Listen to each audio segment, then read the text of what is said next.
नमस्कार दोस्तों, मैं प्रभाकर सर और आप देख रहे हैं प्रभाकर एकेडमी यूट्यूब चैनल। दोस्तों, हम लोग इस वीडियो में उस चीज़ के बारे में डिस्कस करेंगे जो सीटेट का एग्जामिनेशन जुलाई में होने वाले है, उसके बारे में डिस्कस करेंगे। तो सीटेट के एग्जामिनेशन में 5 पार्ट में बटे होते हैं, जिसमें से एक पार्ट कौन होता है? सीडीपी होती है। कौन होती है? सीडीपी होती है, जिसको हम बाल विकास बोलते हैं। क्या बोलते हैं? बाल विकास भी बोलते हैं। तो हम लोग इसके बारे में डिस्कस करेंगे। पिछले 4-5 क्लासेज हो चुकी हैं, जिसको आप वहाँ से प्लेलिस्ट में जा कर के देख सकते हैं, जो सीडीपी 2024 के नाम से बनाई गई है। ठीक है, तो दोस्तों देर न करते हुए वीडियो की हम लोग शुरुआत करते हैं। आइए शुरू करते हैं वीडियो को। तो दोस्तों मैं बता दूं आपको कि अगर आपको प्रभाकर एकेडमी के हिंदी और इंग्लिश मीडियम के नोट्स सीटेट के चाहिए तो आप दिए गए नंबर पर कॉन्टैक्ट कर सकते हैं, जो 97954007 दिया गया है। प्रभाकर एकेडमी के द्वारा प्रोवाइड किए जाएंगे आपको नोट्स। ओके दोस्तों, तो आइए वीडियो को शुरू करते हैं। दोस्तों मैं बता दूं कि पिछली क्लास में हम लोगों ने RTE 2009 के बारे में डिस्कस कर लिया था। अब हम इस क्लास में किसके बारे में डिस्कस करेंगे? राष्ट्रीय पाठ्य चर्चा की रूपरेखा 2005 के बारे में डिस्कस करेंगे, मीन्स NCF 2005।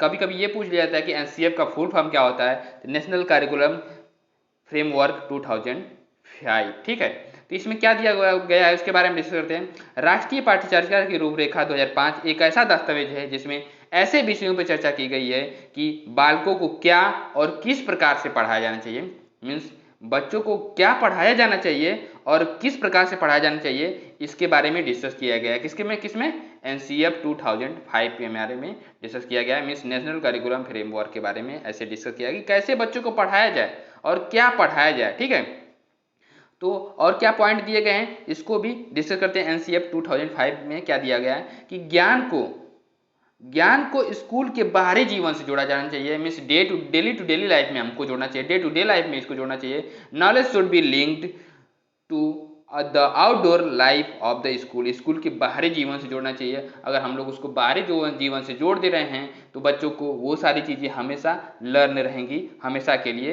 लाइफ लाइन तक के लिए। ठीक है, पढ़ाई को रटंत्र प्रणाली से मुक्त किया जाना चाहिए। क्या?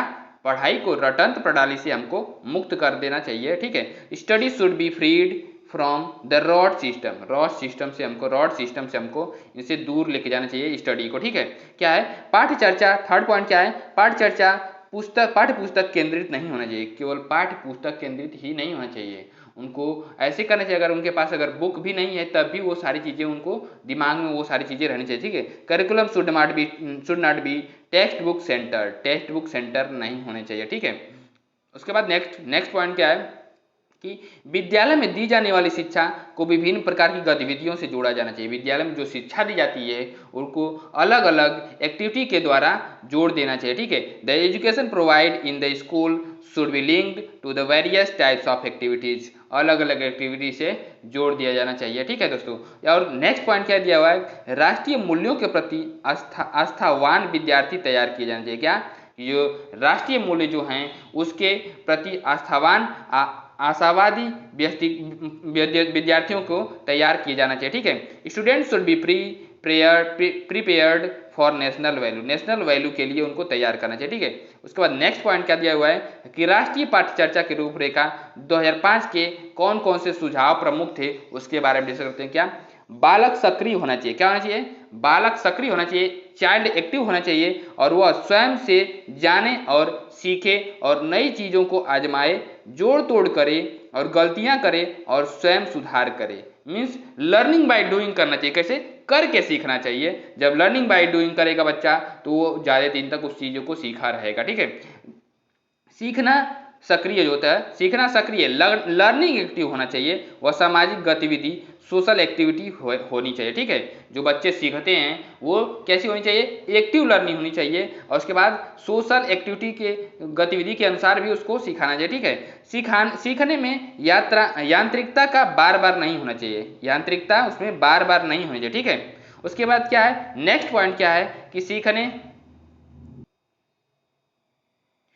सीखने को डर और अनुशासन की जगह आनंद एवं संतोष से जोड़ा जाना चाहिए। जो डर और अनुशासन की जगह पे किसको जोड़ना चाहिए? आनंद और संतोष से जोड़ा जाना चाहिए। बालक को स्कूल घर समुदाय आदि सब जगह महत्वपूर्ण माना जाए और उसकी भाषा संस्कृत को भी सम्मान दिया जाना चाहिए। जो उसकी मदर टंग है और संस्कृति जो है उसको भी उसको सम्मान देना चाहिए स्कूलों में, ठीक है।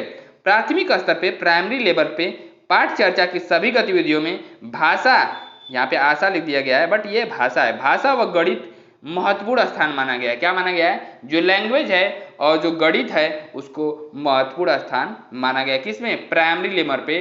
प्राइमरी लेवल पे मीन्स 1 to 5 लेवल पे, ठीक है। अब हम नेक्स्ट पॉइंट के बारे में डिस्कस करते हैं कि नेक्स्ट पॉइंट क्या है, उसके बारे में डिस्कस करते हैं, ठीक है। कि बहुभाषिक मल्टीलिंगुअल कक्षा 3 भाषाओं, त्रिभाषा सूत्र का वकालत करता है। क्या मल्टीलिंगुअल में मतलब 3 भाषाएं होनी चाहिए, जैसे हिंदी, संस्कृत और इंग्लिश, ये 3 लैंग्वेज हो गई। और भी लैंग्वेज बच्चों को सिखाई जा रही है आजकल कर, फ्रेंच भी सिखाई जा रही है, जापानी भी सिखाई, मतलब बहुत सारी ऐसी लैंग्वेज उनको सिखाई जा रही है 1 to 5 में या 6 to 8 में भी, ठीक है। क्या है? इनसे भाषा के 4 कौशलों की बात की गई है।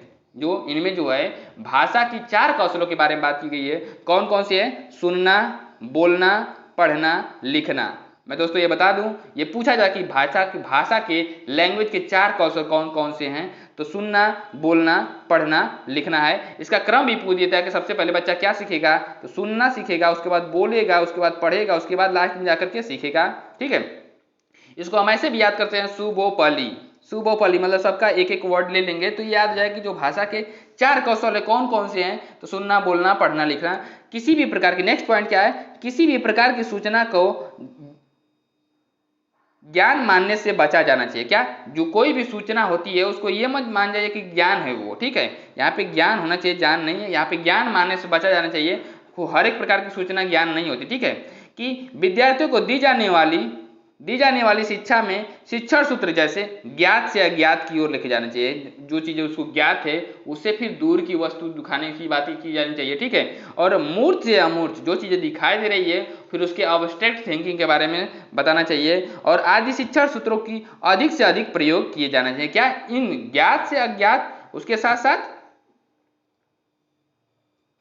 जो आदि सूत्र हैं, जो मतलब ज्ञात से अज्ञात और मूर्त से अमूर्त की तरफ, तो इसको ज्यादा हमको ध्यान देना चाहिए। क्या करना चाहिए? इन सब चीजों को ज्यादा ध्यान देना चाहिए, ठीक है। अब नेक्स्ट पॉइंट के बारे में डिस्कस करते हैं। क्या कि नेक्स्ट पॉइंट क्या है कि सजा व पुरस्कार, पनिशमेंट व पुरस्कार की भावना को सीमित किया जाना चाहिए। क्या करना चाहिए? इसको सीमित कर देना चाहिए, ठीक है। और सहशैक्षिक गतिविधियों में बच्चों के अभिभावक को भी जोड़ा जाना चाहिए। जो सहशैक्षिक गतिविधियां हैं इसमें किसको? बच्चों के जो पेरेंट्स होते हैं उनके माता पिता को भी जोड़ना चाहिए, ठीक है। विशाल पाठ्यक्रम व मोटी किताबें शिक्षा प्रणाली की असफलता का प्रतीक है। विशाल पाठ्यक्रम रहेगा तो वो भी बच्चों की मोटी मतलब असफलता का एक कारण हो गई है। क्या हो गई है? असफलता का कारण हो गया, ठीक है। नेक्स्ट पॉइंट क्या है, हम लोग उसको डिस्कस करते हैं। क्या कि मूल्यों को उपदेश देकर नहीं, वातावरण देकर स्थापित किया जाना चाहिए। मूल्यों को केवल व्याख्यान देकर के ही नहीं, हम वातावरण में जो चीजें देख रहे हैं उससे स्थापित करके हमको बताना चाहिए, उससे जोड़ करके बताना चाहिए, जिससे वो बच्चे उसको अच्छे से सीखें, ठीक है। नेक्स्ट पॉइंट क्या है? पुस्तकालय में बच्चों को स्वयं पुस्तक चुनने का अवसर देना चाहिए। पुस्तकालय में जो बच्चा जाता है तो बच्चा कौन सी बुक पसंद कर रहा है पढ़ने के लिए, उसको चुनने का अवसर देना चाहिए, ठीक है। सांस्कृतिक कार्यक्रम में मनोरंजन के स्थान पर सौंदर्य बोध, एस्थेटिक सेंस को बढ़ावा देना चाहिए। क्या देना चाहिए? एस्थेटिक सेंस को, सौंदर्य बोध को क्या बढ़ावा देना चाहिए। किसमें? सांस्कृतिक जो कार्यक्रम होते हैं उसमें, ठीक है। शिक्षकों को अकादमिक संसाधन व नवाचार, इनोवेशन आदि समय समय पर पहुंचाए जाने चाहिए। किसको? शिक्षकों को एकेडमिक संसाधन जो होते हैं और इनोवेशन जो होते हैं उनके बारे में समय समय पे ट्रेनिंग उनको कराई जानी चाहिए, ठीक है। समुदाय, कम्युनिटी को मानवीय संसाधन, ह्यूमन रिसोर्स के रूप में प्रयुक्त किया जाना चाहिए। क्या? ह्यूमन रिसोर्स के रूप में प्रयुक्त किया जाना चाहिए। जो समुदाय हमारा, कम्युनिटी है, जो हमारा सोशल है, अगल बगल का जो सोशल चीजें हैं उन चीजों को हमको मानवीय संसाधन के रूप में यूज देने का अवसर करना चाहिए, ठीक है। नेक्स्ट पॉइंट क्या है कि मानसिक स्तर। क्या? मानसिक स्तर एवं योग्यता के अनुसार पाठ्यक्रम का निर्धारण करना चाहिए। मानसिक स्तर और एलिजिबिलिटी, योग्यता के अनुसार हमारे पाठ्यक्रम का निर्धारण होना चाहिए, ठीक है। बालकों में चौमुखी विकास मीन्स ऑल राउंड डेवलपमेंट पर आधारित पाठचर्चा का विकास होना चाहिए, ठीक है। अब यह क्या कि सभी विद्यार्थियों हेतु समावेशी वातावरण मीन्स इंक्लूसिव इन्वायरमेंट तैयार करना चाहिए। सभी विद्यार्थियों को इंक्लूसिव मतलब सभी बच्चे उसमें होने चाहिए, पढ़ने वाले, ठीक है। कोई अगर विकलांग है तो उसको अलग क्लासेज नहीं लगानी चाहिए, उसको एक ही क्लास में सबको समावेशी इंक्लूसिव वातावरण में पढ़ाना चाहिए, ठीक है। नेक्स्ट पॉइंट क्या है कि एनसीएफ 5 विधियों पर ज़्यादा जोर देता है। किस पे देता है, हम लोग उस पर ध्यान देते हैं। और ये मोस्ट इंपॉर्टेंट पॉइंट है क्या, फर्स्ट पॉइंट है क्या, करके सीखना, लर्निंग बाय डूइंग, करके सीखना, ठीक है। दूसरा पॉइंट क्या है, निरीक्षण विधि, इंस्पेक्शन मेथड। और तीसरा पॉइंट क्या है, परीक्षण विधि, टेस्ट मेथड, ठीक है। सामूहिक विधि क्या है, कलेक्टिव लॉ है। और लास्ट नंबर क्या है, मिश्रित विधि, मीन्स मिक्स मेथड। ये पांचों जो विधियां हैं इसको हमको ध्यान देना चाहिए, ये ज़्यादातर करके पूछी जाती है एनसीएफ में, कौन कौन सी विधियों पे जोर देता है, पांचों विधियां कौन सी हैं, तो ये पांचों दिए गए हैं, ठीक है। नेक्स्ट पॉइंट क्या दिया हुआ है, हम लोग उसके बारे में डिस्कस करते हैं क्या, कि एनसीएफ 2005 में शिक्षक के प्रति दृष्टिकोण, शिक्षक का ज्ञान स्रोत नहीं बल्कि एक सुगमकर्ता होना चाहिए। क्या होना चाहिए, ज्ञान का स्रोत नहीं बल्कि एक सुगमकर्ता होना चाहिए शिक्षक, ठीक है। ये फैसिलिटेटर हैं, कौन, शिक्षक क्या है, फैसिलिटेटर हैं, जो सूचना को अर्थबोध में बदलने की प्रक्रिया में विविध उपायों द्वारा बच्चों को हेतु सहायक होते हैं, बच्चों के हेतु सहायक होते हैं, मतलब बच्चों को वो फैसिलिटेटर का काम करते हैं, कौन, टीचर, ठीक है। ओके, नेक्स्ट पॉइंट के बारे में डिस्कस करते हैं, एनईपी 2020 न्यू एजुकेशन पॉलिसी, जो न्यू एजुकेशन पॉलिसी या नेशनल एजुकेशन पॉलिसी, ठीक है, ये नेशनल एजुकेशन पॉलिसी 2020 है, ठीक है। इसका फुल फॉर्म पूछा जाता है, एनईपी का फुल फॉर्म क्या है, तो नेशनल एजुकेशन पॉलिसी 2020 है, ठीक है। इस पे जो दिए गए क्या क्या पॉइंट दिए गए हैं इसके बारे में हम लोग डिस्कस करते हैं। एनईपी के निर्माण में जून 2017 में इसरो के पूर्व चीफ डॉक्टर के कस्तूरीरंगन की अध्यक्षता में एक समिति का गठन किया गया था। क्या किया था,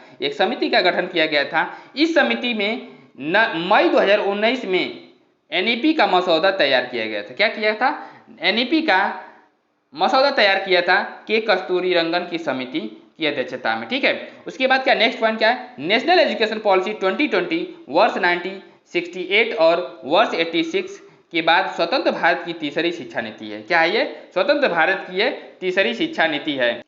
दोस्तों मैं बता दूं कि एनईपी जो एनईपी 2020 है इसको तो लागू कर दिया गया है, लेकिन इसका जो इफेक्ट है आने वाले समय में हमको 10 साल 5 साल बाद हमको दिखाई देगा। दोस्तों एनईपी जो है ना, हम लोग की जो एनईपी है बहुत ही बेस्ट एनईपी है, जो हर जगह से लेकर के इसको सुझाव लेकर के बनाया गया है। आने वाले समय में इसका प्रभाव दिखाई देगा, ठीक है दोस्तों। अब नेक्स्ट पॉइंट क्या है इसमें कि एनईपी 2020 के तहत केंद्र व राज्य सरकार के सहयोग से शिक्षा क्षेत्र पर जीडीपी के 6% हिस्से के बराबर निवेश का लक्ष्य रखा गया है। क्या रखा गया है, जो जीडीपी है, जो भारत की जीडीपी है उसका 6% जो हिस्सा है उसको हमारे शिक्षा पे खर्चा किया जाएगा, ठीक है। नेक्स्ट पॉइंट क्या दिया गया है उसके बारे में हम लोग डिस्कस करते हैं क्या, कि कैबिनेट द्वारा एमएचआरडी का नाम बदल करके क्या रख दिया गया है, एजुकेशन मिनिस्ट्री रख दिया है। क्या, एमएचआरडी का नाम बदल करके रख दिया गया है, एजुकेशन मिनिस्ट्री कर दिया गया है। मंजूरी दे दी गई है, वर्ष 2030 तक अध्यापन के लिए न्यूनतम डिग्री योग्यता 4 वर्षीय एकीकृत बीएड हो जाएगा। क्या हो जाएगा, एकीकृत बीएड डिग्री होना अनिवार्य किया जाएगा। कब, 2030 तक। इसके पहले जो कोर्स चल रहे हैं वो तो बंद कर दिए जाएंगे, बट आने वाले समय में बीएड डिग्री जो है वो अनिवार्य होगी, ठीक है। नई शिक्षा नीति के तहत एमफिल को समाप्त कर दिया गया। क्या कर दिया गया है, नई शिक्षा नीति के तहत एमफिल को समाप्त कर दिया गया है। अब नेक्स्ट पॉइंट के बारे में डिस्कस करते हैं क्या, स्कूल एजुकेशन क्या है, कैसे कैसे इसको बांटा गया है, कैसे कैसे, पहले तो 10+2+3 था ना, अब इसको कैसे बांट दिया गया उसके बारे में डिस्कस करते हैं। यह वर्तमान नीति जो है 10+2 वाली स्कूली व्यवस्था को किस में बांट दिया गया है, 3 से लेकर के 18 वर्ष के सभी बच्चों के लिए पाठ्य चर्चा और शिक्षण शास्त्रीय आधार पर कैसे बांट दिया गया है, 5+3+3+4 कर दिया गया। क्या, 5-3-3-4 कर दिया गया, मतलब 5+3-3+4 कर दिया गया है कि नई व्यवस्था में बात करने की बात की गई है, ठीक है। व्यवस्था में कर भी दी गई है इसमें, क्योंकि न्यू एजुकेशन पॉलिसी एक्ट की कर दी गई, ठीक है। इस नीति के बाद अब नेक्स्ट पॉइंट क्या है कि इस नीति के सिद्धांत क्या हैं, जो एनईपी 2020 है इसके सिद्धांत क्या है इसके बारे में समझते हैं। कि संरचनात्मक समझ, कॉन्सेप्चुअल अंडरस्टैंडिंग होनी चाहिए। क्या होनी चाहिए, कॉन्सेप्चुअल अंडरस्टैंडिंग होनी चाहिए। इस पे ज़्यादा जोर दिया गया है, न कि रॉट लर्निंग मेथड पे ज़्यादा जोर नहीं दिया गया है। केवल परीक्षा के लिए ही पढ़ाई नहीं करना है, हमको क्या करना है, उसको हमको डेली लाइफ में इनेक्ट भी करना है, ठीक है। बहुभाषिकता, क्या, बहुभाषिकता मीन्स मल्टीलिंगुअलिज्म और विविधता को प्रोत्साहन देना है। किसको, मल्टी बहुभाषिकता और विविधता को प्रोत्साहन देना है, क्योंकि बहुभाषी होने के उच्च संज्ञानात्मक लाभ होते हैं। क्या होते हैं? उच्च कॉग्निटिव डेवलपमेंट होते हैं, उच्च कॉग्निटिव लाभ होते हैं, प्रॉफिट होते हैं। ठीक है, नेक्स्ट पॉइंट क्या है? सीखने के लिए सतत मूल्यांकन होना जरूरी है। क्या? सीखने के लिए सतत मूल्यांकन जो कंटिन्यूअस इवैल्यूएशन होता है पर ज्यादा देना, जोर देना, ना कि साल के अंत में। सतत मूल्यांकन पे सतत और व्यापक मूल्यांकन किया गया। ठीक है, और साल के अंत में जो मूल्यांकन होता है उस पर ध्यान कम दिया गया। ठीक है, होने वाली परीक्षा केंद्र में रखकर शिक्षण और मूल्यांकन का उद्देश्य बच्चों को सीखने की प्रक्रिया में मदद करता है। क्या? बच्चों के सीखने की प्रक्रिया में मदद किया जा रहा है। ठीक है, नेक्स्ट पॉइंट क्या है उसके बारे में डिस्कस करते हैं। क्या? छात्रों की प्रोग्रेस के मूल्यांकन। छात्रों के प्रोग्रेस की मूल्यांकन इवैल्यूएशन के लिए परख नाम का एक नए असेसमेंट सेंटर की स्थापना की गई है। क्या? परख नाम का एक नेशनल असेसमेंट सेंटर की स्थापना की जाएगी या कर दी गई है। इस समय बच्चों की शिक्षा का माध्यम कम से कम क्लास 5 तक या क्लास 8 तक, उसके आगे तब भी घर की भाषा होना चाहिए, मीन्स मदर टंग या स्थानीय भाषा होनी चाहिए। क्या होनी चाहिए? स्थानीय भाषा होनी चाहिए। नेक्स्ट क्या दिया गया है? राज्य विशेष के रूप में भारत के अलग अलग राज्यों में 3 लैंग्वेज फार्मूला को अपनाए जाने चाहिए। ठीक है, लेकिन इस फार्मूला में लचीलापन रखा जाए, जैसे जिस भाषा में बच्चे सीख रहे हैं उसके अकॉर्डिंग उसको फिट करना चाहिए। ठीक है, त्रिभाषा सूत्र के अंतर्गत एक विकल्प के रूप में दूसरी भाषा, भारतीय भाषाओं को संस्कृति का अध्ययन कराना चाहिए। ठीक है, नेक्स्ट पॉइंट क्या है कि राष्ट्रीय शिक्षा नीति 2020 के अनुसार भारत सरकार की एक भारत श्रेष्ठ क्या एक भारत क्या है? एक भारत श्रेष्ठ भारत पहल के अनुसार इस बात पर बल देती है कि विद्यार्थी अधिकांश रूप से प्रमुख भारतीय भाषाओं का उल्लेखनीय एकता के बारे में जानेंगे। क्या जानेंगे? हमारे इंडिया में जितने भी 22 लैंग्वेज है उसको एकता के बारे में जानेंगे। क्या?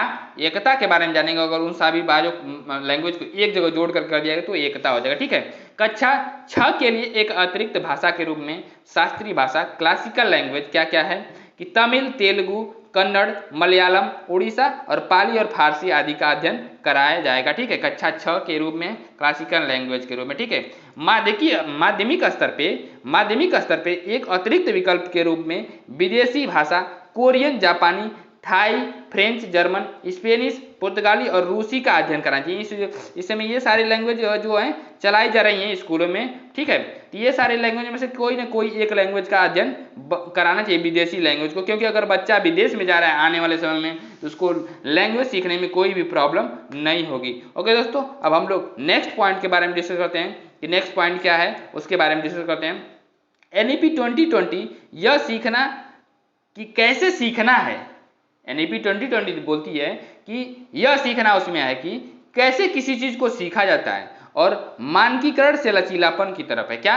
स्टैंडर्डाइजेशन से टू फ्लेक्सिबिलिटी की तरफ की ओर और बदलाव का प्रस्ताव रखती है। क्या रखती है? बदलाव का प्रस्ताव रखती है कि मानकीकरण से लचीलापन की तरफ चलती है। ठीक है, हर बच्चे विशिष्ट क्षमताओं, रचनात्मक तार्किक सोच, नवाचार और समालोचनात्मक चिंतन, क्रिटिकल थिंकिंग की पहचान करना और उसके समग्र विकास के लिए प्रयत्न करना, ये NEP 2020 की मतलब कि ये इसका पहचान करती है। ठीक है, नेक्स्ट क्या है? नेक्स्ट पॉइंट के बारे में डिस्कस करते हैं। क्या? समावेशी शिक्षा, इंक्लूसिव एजुकेशन के बारे में डिस्कस करते हैं। समावेशी शिक्षा सभी के लिए अधिगम समान होना चाहिए। क्या होना चाहिए? सभी के लिए अधिगम समान होना चाहिए। दिव्यांगता अधिभार अधिनियम 2016, दिव्यांगता अधिभार अधिनियम 2016 RPW एक्ट यह समावेशी शिक्षा को एक ऐसी व्यवस्था के रूप में डिफाइन करता है जहां दिव्यांग और समान बच्चे दोनों एक साथ सीखते हैं। क्या करते हैं? दिव्यांग और सामान्य बच्चे एक साथ दोनों सीखते हैं। ठीक है, NEP 2020 के अकॉर्डिंग दिव्यांग बच्चों के लिए एक उपयुक्त इमारती ढांचा, उपयुक्त तकनीकी सुविधाएं और प्रत्येक स्टूडेंट के लिए एक शिक्षा और निजी शिक्षक के लिए प्रावधान भी बताया गया है। निजी शिक्षक के लिए प्रावधान भी बताया गया है जो विकलांग बच्चे हैं उनके लिए। ठीक है, अब नेक्स्ट पॉइंट के बारे में डिस्कस करते हैं। क्या? नेक्स्ट पॉइंट क्या है? क्लास 6 से ही क्लास 6 से ही शैक्षिक पाठ्यक्रम में व्यावसायिक शिक्षा को शामिल कर लिया जाना चाहिए। जो हमारा व्यावसायिक शिक्षा है उसको भी क्लास 6 से ही शामिल कर लिया जाना चाहिए। इसमें इंटर्नशिप की व्यवस्था भी की जाएगी। इंटर्नशिप की व्यवस्था रहेगी तो बच्चे व्यावसायिक शिक्षा भी सीखेंगे जिससे आने वाले समय में व्यवसाय भी कर सकते हैं। इससे हमारे देश का बहुत तेजी से विकास होगा अगर ये जल्दी से लागू कर दिया जा रहा है तब। ठीक है, पाठ्यक्रम की विषय वस्तु को प्रत्येक सब्जेक्ट में कम करके इसे बेहद बुनियादी चीज़ों पर केंद्रित किया जाना चाहिए ताकि आलोचनात्मक चिंतन, खोज आधारित, चर्चा आधारित, विश्लेषण आधारित अधिगम पर जरूरी ध्यान दिया जा सके। क्या? विश्लेषण आधारित अधिगम पे जरूरी ध्यान दिया जा सके। ठीक है, राष्ट्रीय पाठ्य पुस्तकें स्कूल के कार्यकुलम में कमी, लचीलापन और रट कर सीखने के बजाय रचनावादी सीखने के तरीके पर जोर देना चाहिए। जो क्रिएटिव सीखने के तरीके हैं उस पर ज़्यादा जोर देना चाहिए और साथ साथ स्कूल की नेशनल जो टेक्स्ट बुक में भी बदलाव होने चाहिए। जो नेशनल टेक्स्ट बुक है उनके में भी बदलाव होने चाहिए समय समय के अकॉर्डिंग। ठीक है, अब नेक्स्ट पॉइंट क्या है उसके बारे में डिस्कस करते हैं। ईसीसी क्या होती है? Early childhood care and education. Early childhood care and education, ठीक है, कि मुख्य रूप से लचीली, बहुआयामी, खेल आधारित, गतिविधि आधारित तथा खोज आधारित बहुआयामी और बहुस्तरीय शिक्षा को शामिल किया गया। किसमें? ईसीसी में। ईसीसी में शामिल किया गया क्या?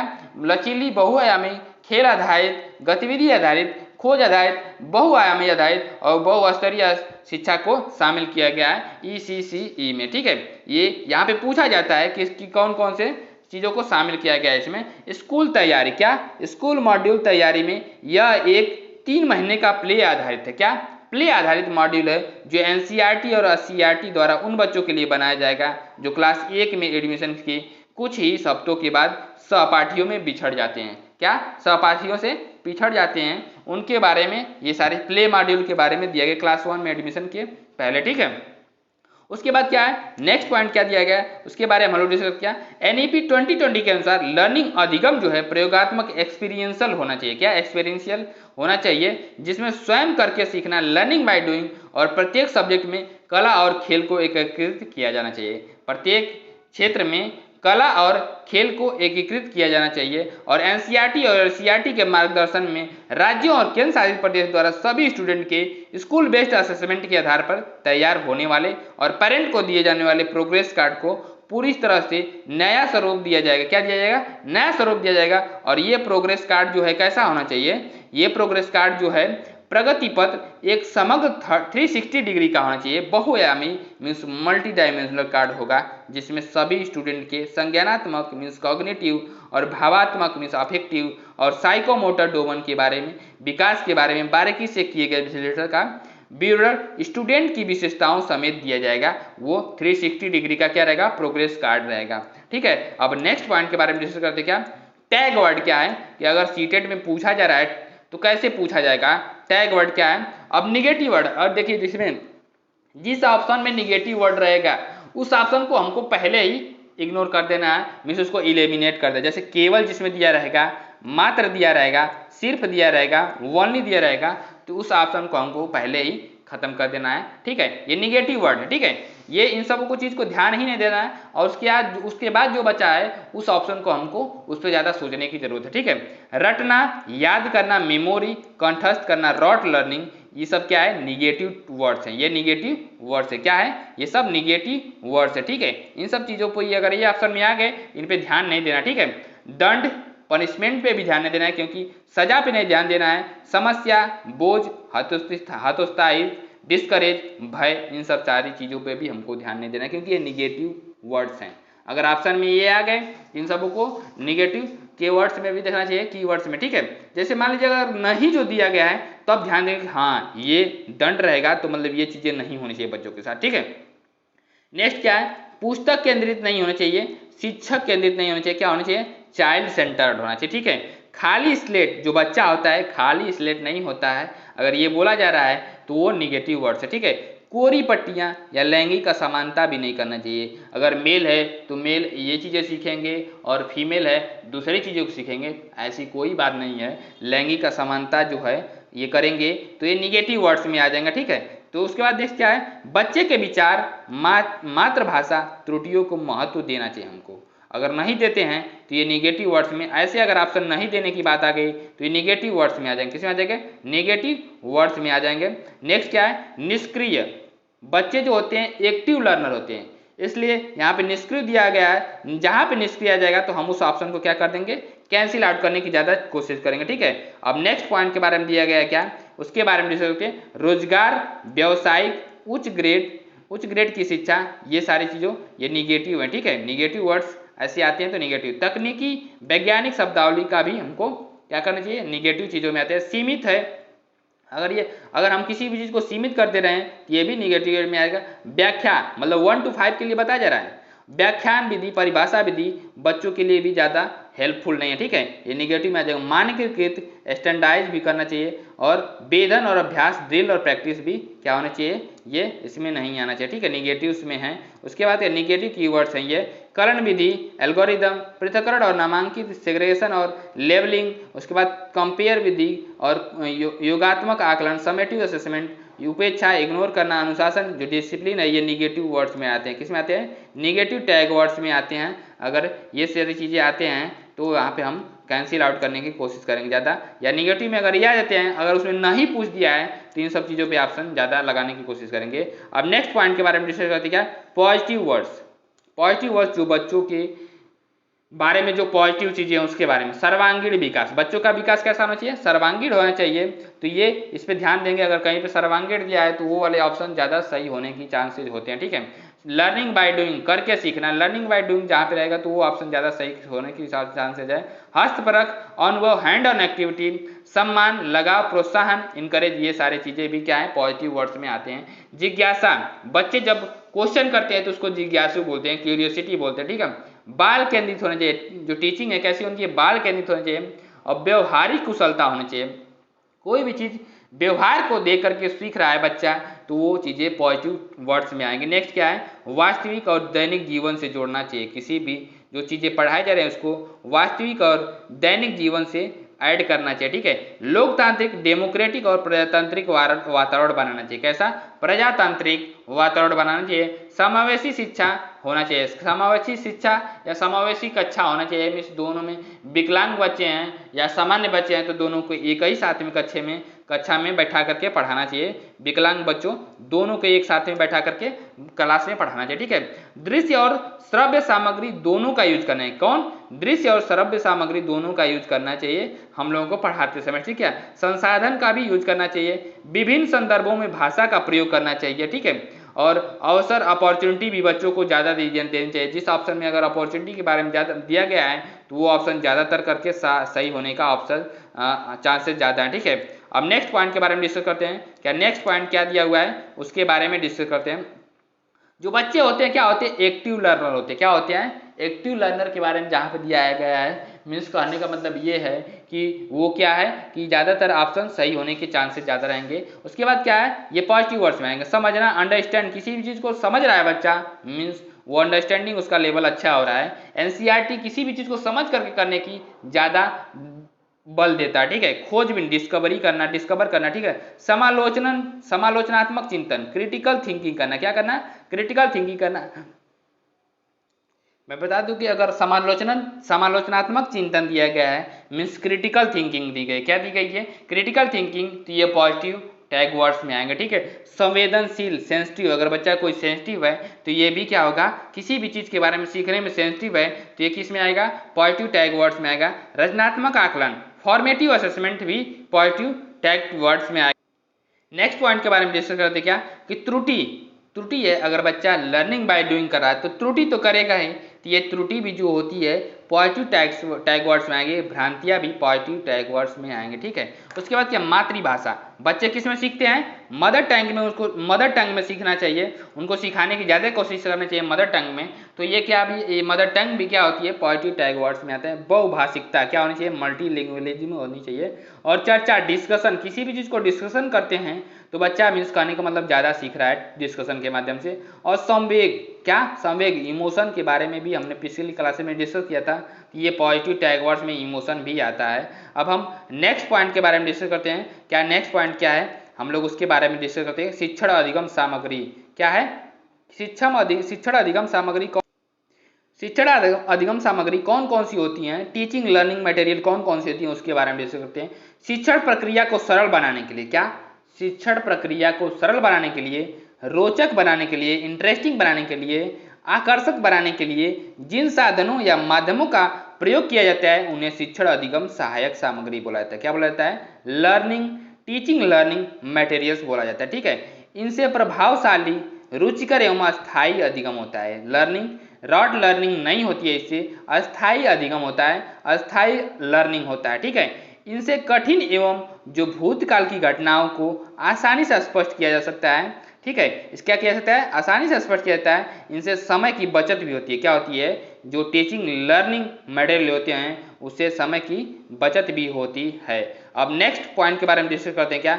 टीचिंग लर्निंग जो मटेरियल्स है उसके टाइप्स क्या होते हैं? शिक्षण अधिगम सामग्री के प्रकार, types of TLM, teaching learning material का जो शॉर्ट फॉर्म है टीएलएम बोला जाता है। ठीक है दोस्तों, तो नेक्स्ट पॉइंट के बारे में डिस्कस क्या कि इसके टाइप्स कितने होते हैं? इंद्रियों के आधार पर, क्या इंद्रियों के आधार पर 3 प्रकार की सामग्री होती है। कौन? टीएलएम, 3 प्रकार के टीएलएम होते हैं। क्या? श्रव्य सहायक सामग्री, क्या? Audio learning materials, audio learning materials मतलब जिसको हम लोग सुन करके सुने चीजें सीखेंगे तो उसको क्या बोलेंगे? ऑडियो लर्निंग मटेरियल बोलेंगे। ठीक है, इस प्रकार की सामग्री से बच्चे सुन करके ज्ञान को अर्जित करते हैं। किसको? यहाँ पे मिस्टेक टाइपिंग, ज्ञान को अर्जित करते हैं। ठीक है, इसके उदाहरण हैं क्या? रेडियो, टेप रिकॉर्डर, ग्रामोफोन, चलचित्र आदि। यहाँ से हमको आवाज सुनाई देती है तो जिससे हम उसको सुन करके सीखते हैं। ठीक है, जैसे रेडियो दिया गया है, यहाँ पे रेडियो का फिगर बनाया गया है, टेप रिकॉर्डर, उसके बाद ग्रामोफोन, उसके बाद लिंगवा फोन और भाषा प्रयोगशाला। तो ये चीजें पूछी जाती हैं। ये पूछा जाता है कि जो लिंगवा फोन है किससे रिलेटेड है? कि श्रव्य सहायक से या दृश्य सहायक सामग्री से?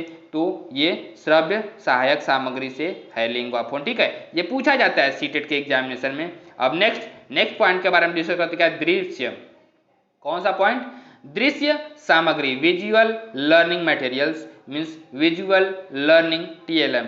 इस प्रकार की सामग्री से बच्चे देख करके आसानी से सीखते हैं। क्या करते हैं? बच्चे देख करके ज्ञान को अर्जित करते हैं। इसके उदाहरण क्या है? श्यामपट्ट है। क्या है? श्यामपट्ट है, बुलेटिन कार्ड है और फ्लैनिल कार्ड है, मानचित्र, ग्लोब चित्र, रेखा चित्र, कार्टून मॉडल और पोस्टर, स्लाइड फिल्म्स और फिल्म स्ट्रिप्स भी आदि आते हैं। ठीक है, श्यामपट्ट आ जाएगा किसमें? दृश्य सामग्री में, दृश्य सामग्री टीएलएम में, और फ्लैन बोर्ड आ जाएगा, फिल्म स्ट्रिप्स आ जाएंगे दृश्य सहायक सामग्री में। ठीक है, नेक्स्ट पॉइंट के बारे में डिस्कस करते हैं।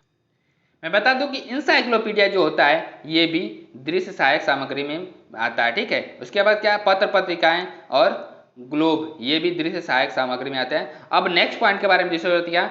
श्रव्य दृश्य सामग्री, क्या? श्रव्य, सुनना भी और देखना भी, सुनेंगे भी और देखने में भी। क्या? ऑडियो विजुअल लर्निंग मटेरियल्स, इस प्रकार की सामग्री से बच्चे एक साथ सुन करके और देख करके ज्ञान को अर्जित करते हैं। इसके उदाहरण कौन कौन से हैं? मोबाइल फोन, टेलीविजन, कंप्यूटर, चलचित्र, नाटक आदि। ये सब क्या है? श्रव्य दृश्य सामग्री हैं। क्या है? श्रव्य दृश्य सामग्री हैं। जैसे इसके बारे में डिस्कस कर लेते हैं, कौन कौन से पॉइंट हैं उसके बारे में हम लोग डिस्कस करते हैं। क्या? कि टीवी श्रव्य दृश्य, कंप्यूटर श्रव्य दृश्य सामग्री टीएलएम, नाटक श्रव्य दृश्य टीएलएम, और चलचित्र श्रव्य दृश्य टीएलएम, कठपुतली श्रव्य दृश्य टीएलएम। ठीक है, नेक्स्ट पॉइंट के बारे में डिस्कस करते हैं। तकनीकी के आधार पर, कैसे? तकनीकी टेक्निक के आधार पे कौन कौन से टीएलएम होते हैं? जैसे हार्डवेयर अप्रोच। क्या? हार्डवेयर अप्रोच मतलब कि कठोर उपागम, हार्डवेयर को क्या बोलते हैं? कठोर, अप्रोच का मतलब उपागम। दूसरा क्या है? मृदु उपागम में सॉफ्टवेयर अप्रोच, सॉफ्टवेयर अप्रोच। ठीक है, अब ये तकनीकी के आधार पर था। अब उसके बाद क्या? परिप्रेक्षण, परिक्षेपण के आधार पर। क्या? परिक्षेपण के आधार पर कौन कौन से पॉइंट है?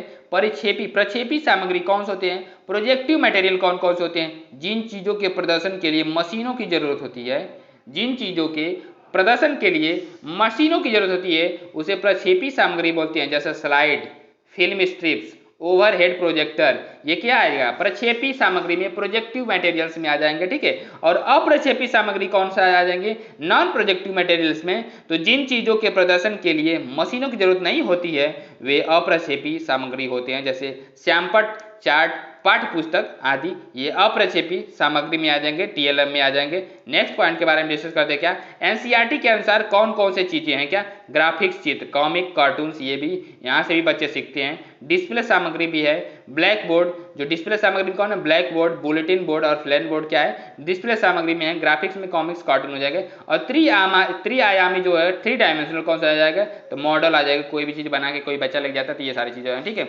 और श्रव्य सामग्री में क्या आ जाएंगे, radio, tape recorder, lingua phone, श्रव्य सामग्री में आ जाएंगे, श्रव्य टीएलएम में आ जाएंगे, ठीक है। प्रक्षेपी सामग्री में स्लाइड और फिल्म स्ट्रिप आ जाएंगे। प्रक्रिया सामग्री अभिनय में अभिनय और क्षेत्र भ्रमण आ जाएगा, क्या आ जाएगा, प्रक्रिया सामग्री में अभिनय और क्षेत्र भ्रमण आ जाएगा। नेक्स्ट पॉइंट के बारे में डिस्कस करते हैं दोस्तों। वीडियो यहीं पे एंड होती है, क्या वीडियो यहीं पे एंड होती है दोस्तों। वीडियो को लाइक, शेयर और सब्सक्राइब भी चैनल को करते रहिएगा, और लोगों को, जो लोग सीटेट की एग्जामिनेशन की तैयारी कर रहे हैं उनको ये शेयर भी वीडियो करिएगा। तो दोस्तों वीडियो यहीं पे एंड होती है। नमस्कार दोस्तों, वीडियो को सब्सक्राइब और चैनल को सब्सक्राइब भी करिएगा, वीडियो को शेयर भी करते रहिएगा। ओके दोस्तों, नमस्कार।